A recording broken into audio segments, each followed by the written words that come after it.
Welcome to Fintech Brews and News, brought to you by Central Payments and Falls Fintech. I'm Nikkee Rhody. And I'm Trent Sorby. Founders, co-founders, payments professionals, and, well, just people who love brews.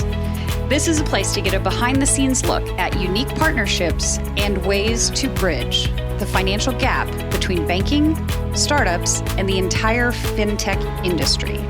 Whether it's a beer or coffee or something else, there's certain to be a brew in every episode. After all, how do we function in this space without it? Each episode, you're sure to take away some good stuff going on in the financial technology space. So without further ado, let's grab a brew.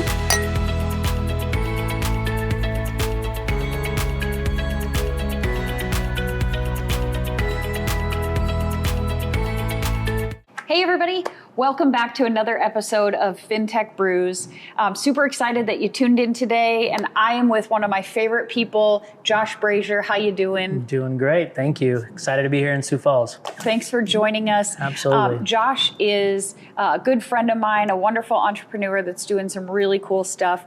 Tell everybody a little bit about yourself, some of your background, and what you're working on. Cool, yeah. Josh Brazier, I'm born and raised in LA, but pretty nomadic. I spent a lot of time in other countries. I started my career doing a lot of social entrepreneurial activities, starting programs around the world at different orphanages or youth mentoring projects. That's kind of where I cut my teeth in business. Got to know a lot about what was going on with young people.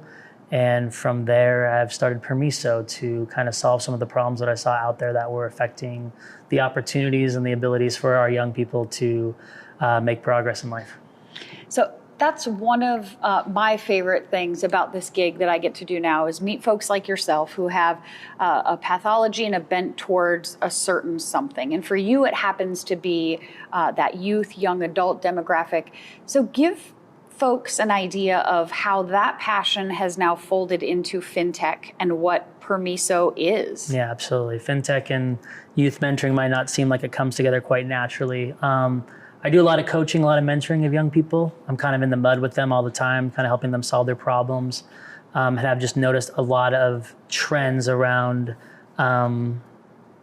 basically the best way to say it is they're not being taught certain concepts, terms that really revolve around financial literacy, around how to create opportunities with themselves, how to be consistent, things like that. And so we've decided to create a roadmap and combine it with fintech to make it real world. Let them practice, let them make their mistakes, but have a kind of a safe learning system to go back to kind of keep progressing along and learning. So that's kind of, in a nutshell, what we're trying to do. And where does payments come into that? Well, payments is like, it's all around us. We live in a capitalistic society. It is something that it inspires us. It gets us out of bed sometimes. Hey, I want this. I want to do this. I want to go on this trip. I mean, payments is an everyday occurrence. And so a concept and an idea that came to me is we're checking our bank statements, we're checking our bank balances every day. Why not make that a place to go and learn for a little bit of time? It's a really good thought. And so I should kind of help everybody understand. You came through Falls Fintech, our very first inaugural cohort, which was March of 2020. Yeah. Can't forget that day. So we've known each other for a few years, and you've been working on Permiso conceptually. I appreciate your methodology where you really want to not be so analysis paralysis to get this right that you can't get off the ground, but it's more about your mission and your vision of how this is going to come to fruition. Talk a little bit about what life was like before you came to Falls Fintech, for instance. Yeah, I mean, the life of an entrepreneur, I think, is a lot of struggle, right? So the concept and the idea has always kind of remained the same. I think the passion has always been there. It's always just finding the opportunities. It's always finding that next step or that path forward that'll get you to where you want to go. And for me, in my process with Permiso, it was a lot of getting the engine revved, getting really excited about a possible opportunity, and then having something fall flat, and finding the next opportunity, and then having that maybe not go as well as you thought, but always still kind of moving forward at a slow pace. And when I met you guys is when things really was like gas on the fire, coming to Falls Fintech and being able to say, hey, before that, I didn't I had a vision. I knew what I want to do. I was working hard at it, but you guys kind of cleared a lot of paths for us that allowed us to really gain traction that I wouldn't have ever really imagined in the short amount of time that we've had since Falls Fintech. So you came from LA to Sioux Falls, South Dakota. First time, yeah. First time in March of 2020.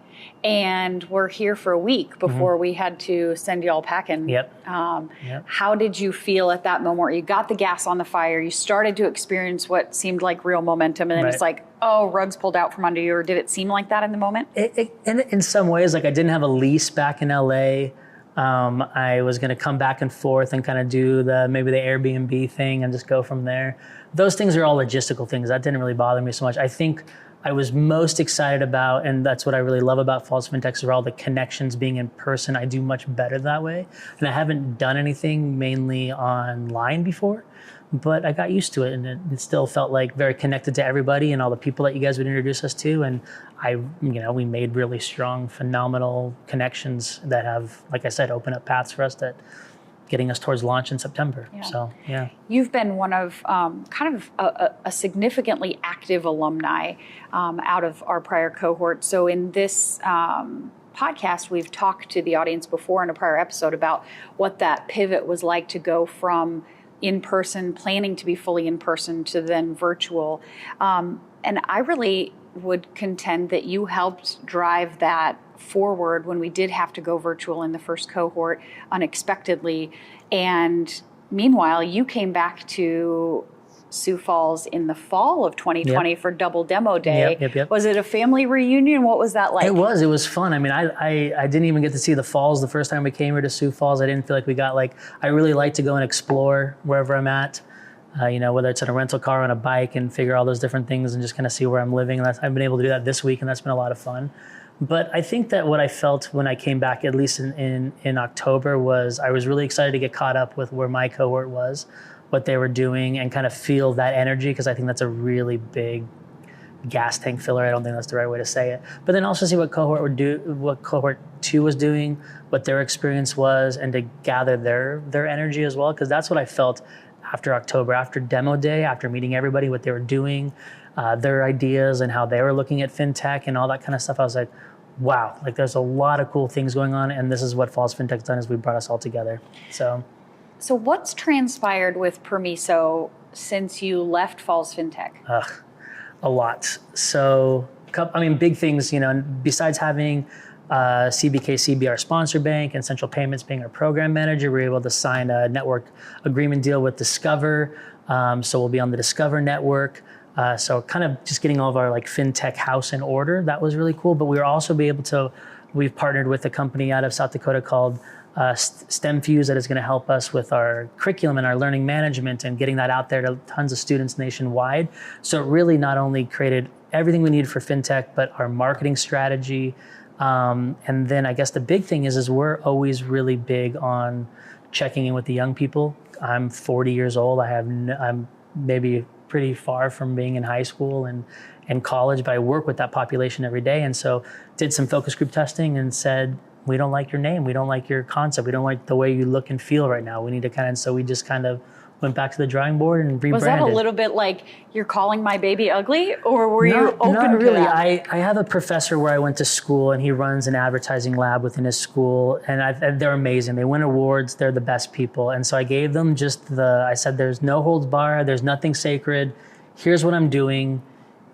Please, let me know what you think. And then when they gave me their presentation, you can see on the agenda, item number 4 was rebranding, name change. I'm like, oh, okay, here it comes. I don't know what it's going to be, but I know something's going to be there. And so once they got to it and they presented me the name Able and the concept behind Able, it wasn't even, by the end of it, they're like, hey, do you have any questions? Like, nope, we're going for it. I went and trademarked it the next day, got everything going on it, and we've been able to really make this pivot towards a name and a concept that maybe felt a little bit more hey, we don't trust that you're able to do these things, to now hey, we're an empowerment company. We're about empowering youth with fintech. I love that. Yeah. Permiso was born out of, talk about how you arrived at Permiso from a brand. Yeah, so Permiso really, the whole concept started with Permiso with a client that got a call from a mom and she's like, my kid did it again, racked up a huge credit card bill.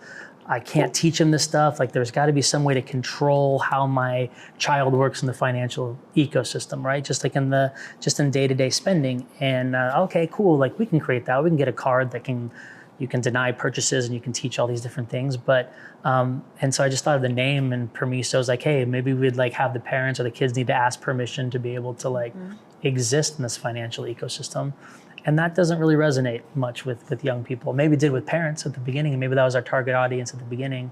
But we now kind of have really become a youth empowerment company. So when Able, A-B-L-E, when you threw this idea at me or talked about this rebrand, some of the words that you can leech onto Able, what are those kind of buzzwords that will help kind of frame and shape the perspective, I suppose? Absolutely. Well, able is an amazing suffix, right? Like it's in so many words. And so our curriculum, our learning management system can now be based on words that revolve around able, right? Like we are a company that wants a parent to like feel and to empower their kid to say, we know you're able to learn these things. We know you're able to do these different things. We know you're capable. We know you're trainable. We know you're teachable. We know that in this world, it's a tough world, but we know these things are attainable if you work hard. So able's in everything. And we just want everybody to feel empowered to do that. Yeah, I love it. That's amazing. So now with a rebrand, some momentum. So you're here in Sioux Falls today, specifically because you just signed a deal. You talked a little bit about STEM Fuse, but that additional traction, what does that look like? It's allowing us to be in 15,000 different schools nationwide. It allows us to get in front of a lot of eyeballs. It allows us to get our message and our not only our brand, but we have a lot of cool things that we're going to be doing around Able. And so it's not just swiping your card. It's not just watching some videos. It's kind of a holistic approach at making sure that what I'm teaching you and what the company is trying to teach you and the roadmap that we've created for you makes sense, and you have lots of ways to apply it. The timeline here is really important for you from an investment standpoint, a partnership standpoint. So give the listeners a bit of a peek inside what specifically is next over the next few months. Yeah, so we're finishing up our tech over the summer. We have lots of this going on, filming. We have lots of beta. We have beta schools set up for September that are going to test out things for us. And then in January, we'll be doing our really hard launch, but September will be our soft launch. And then getting into implementation with you guys, we'll be able to offer our cards. We have some pretty cool opportunities for implementation of that card, not only through STEM Fuse and things like that, but some other ideas that we're kind of kicking around that can't quite announce yet, but we're pretty excited for them. And then, best way to say it is lots of headaches and lots of, seeing how things go, but just really excited for the soft launch in September, and this is going to be a real busy summer. So Josh, the platform itself, what is the platform? How does this content come to life? It's a good question. It's been a process to understand that. There's been many attempts in the past to try to get information to young people. I mean, people who are young are going to YouTube and they're typing in scary. Yeah, it can be. I mean, it's a pretty open world there. It's funny. I think maybe you've heard of Twitch before, and there's kids who are following their favorite gamers and asking their gamers, their favorite gamers for advice on their girlfriend. Like, hey, like I just broke up with my girlfriend. What should I do? And so there's these two things that we're kind of noticing that are going on. Is there's not a curated platform where kids can get information about stuff that's pertinent to them. Right. And so what we've done is working with our psychologists and myself and my experience and just different people on our team is we've roadmapped from freshman year in high school all the way to senior in college, every kind of major milestone, term, concept, rite of passage, whatever a kid needs to do to progress well and launch well, we've kind of mapped that out. And then we've created content and different ways to get that information for them to practice that. So creating habits, setting goals, understanding finances, understanding the mind, emotions, relationships. And we just kind of bring them through this roadmap. We incentivize them with rewards. and hope it's as real world and as applicable to them as possible, right? The more and more time goes on, the more we see fintech, or let me say this different, the more we see finances becoming social. It used to be taboo. You didn't talk about your budgets or whether you were in debt or not in debt and things of that nature. But as finances get more social, this really intersects super well, because you're talking about life skills and finances kind of in one platform. And it's all kind of this holistic being. You're not just your money manager here and your social world here, but trying to bring that all together. Would that be fair? I would say that on your platform, you're going to be able to see, here's my bank balance. Here's what I need to do today. Here's the habits I'm tracking. Here's where the platform things I need to learn or what I need to do a little bit better. And then kind of have it be in one place, right? Like we said, I'll take some of my clients out to dinner or to lunch, and they check their bank balance 2 times. Do I have enough for this? Can I cover this? Like, they're on their apps looking at things. And so we just said, just give us a few more minutes when you're on there. Just maybe spend a little bit more time with us. Gain some trust in what we're trying to do in this roadmap that we've created for you. And then, so you're kind of a cool guy. How do you make finances and learning about money, being responsible with money, or even life choices in general, how do you make that cool? Cool. The cool is a tough word, right? Because of what I think is cool, another person's not going to think it's cool, but opportunities, I don't want this to become a meme, but opportunities are cool, right? And so kids are tweetable, just something like that, right? It's just that when you work with young people, outside of the United States, and you see what they would do to have the opportunities that we have here, and how they are just dying and thirsting for this knowledge to be able to get ahead. And here we are in the society that has an amazing amount of possibilities and potential, and that we don't take advantage of opportunity. We're trying to make and give them the skills and the abilities to know when and how to take advantage of an opportunity that comes their way. And that includes finances. Yeah. Who's the target audience? It's a good question. We're anywhere from freshmen in high school all the way into your college years, right? And you might think, oh wow, that's 2 different audiences, but we have different products and different platforms, and the platform will change as you grow older with us. And so we're just young people. Young people. How do you get the word out about Able? How are you going to start to distribute this and drive awareness? I have a college kid myself, and I know there are certain things, like I can tell him, look, dude, a budget's important, or what have. He also is on Twitch, plays Twitch. I don't know what that is, but anyway. Either way, Okay. So how would a parent like me help him discover or find Able?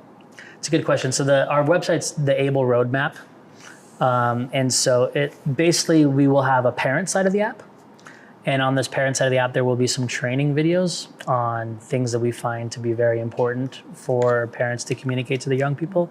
And part of that will be, how do you bring this to your kid and not make it feel like a way to control you, right? And that's the biggest thing about why we changed from Permiso and why we feel we're so different from our maybe our competitors out there, even though like the space is large, and what our competitors out there are doing, and they're doing amazing things. They're bringing some amazing products to the table.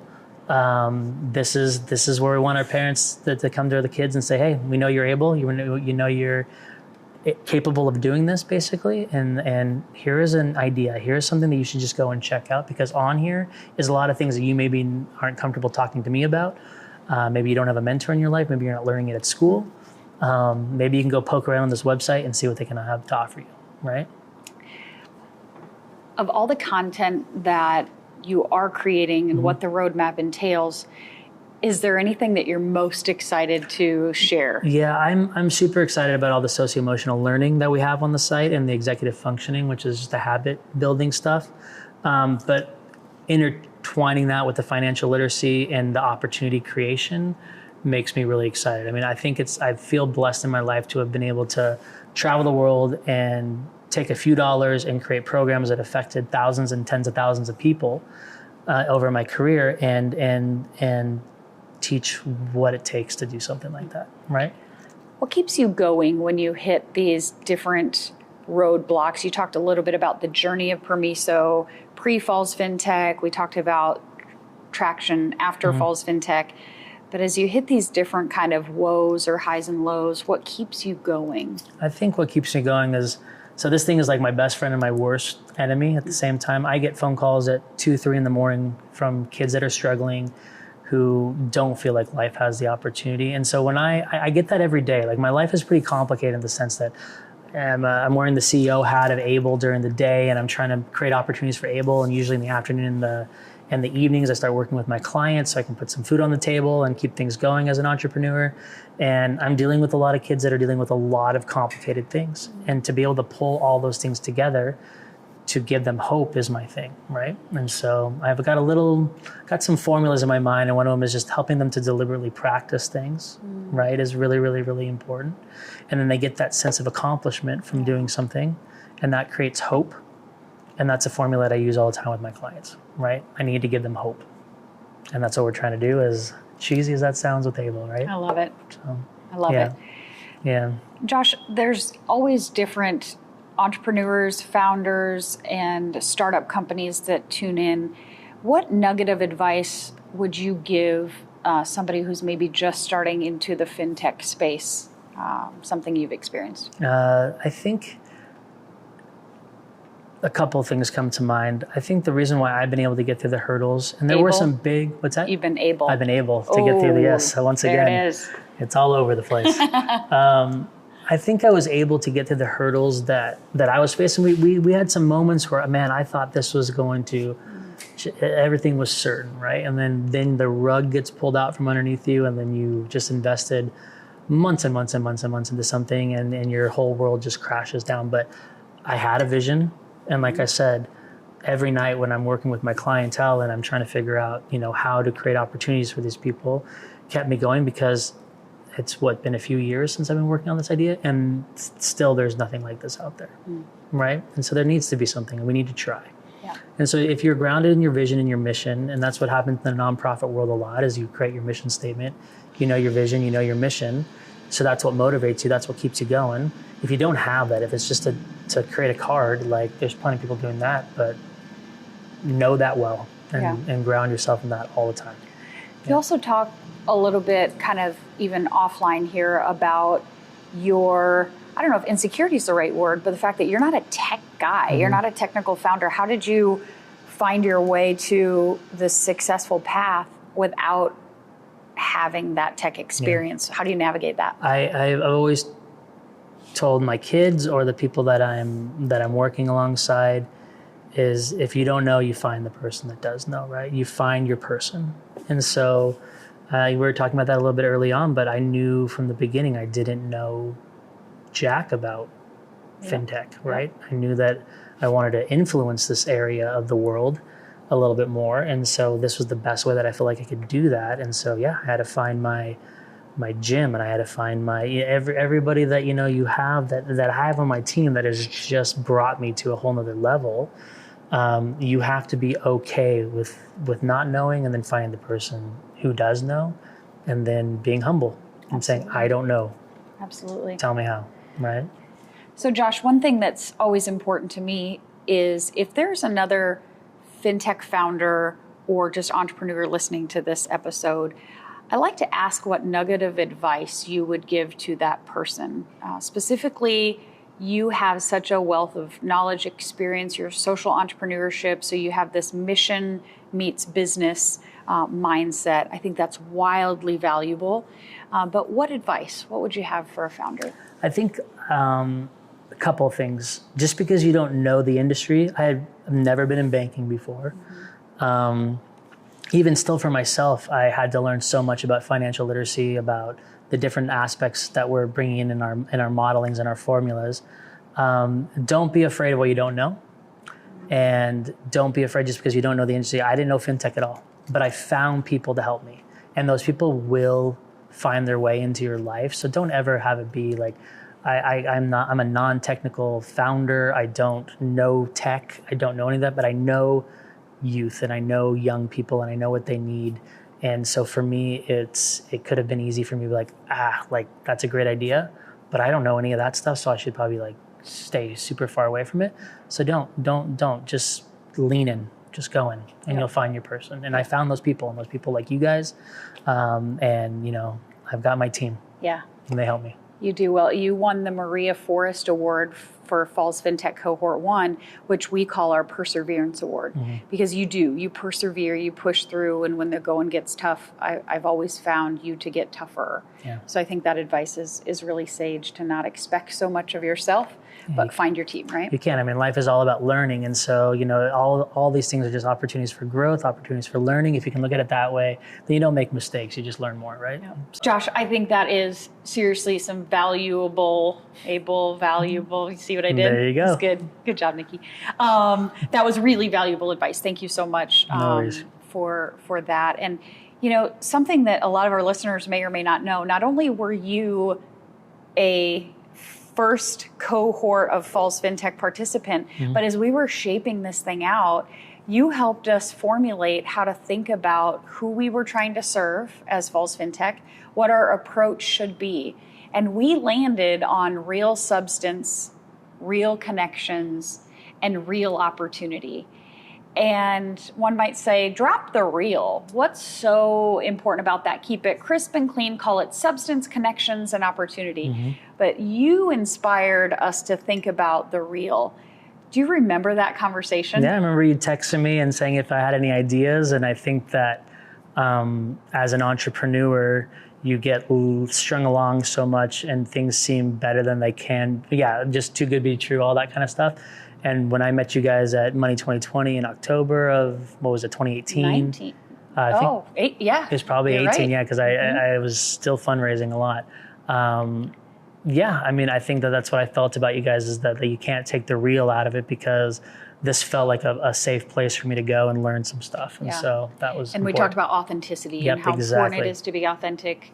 And we really hold that really near and dear to our hearts as we're running these cohorts too, is this is a safe place to celebrate successes together, and it's a safe place to, quote, fail together in a sense of, man, I don't get it, and I don't know what I'm doing. And so your involvement, not only as a cohort member, but as us structuring and helping to create this, has been priceless. So I'm glad to have been a part of it. It's amazing. So thank you. Well, you inspire many, many people. Keep going. Abel will be out and about, and can't wait to see how you've taken such a necessary,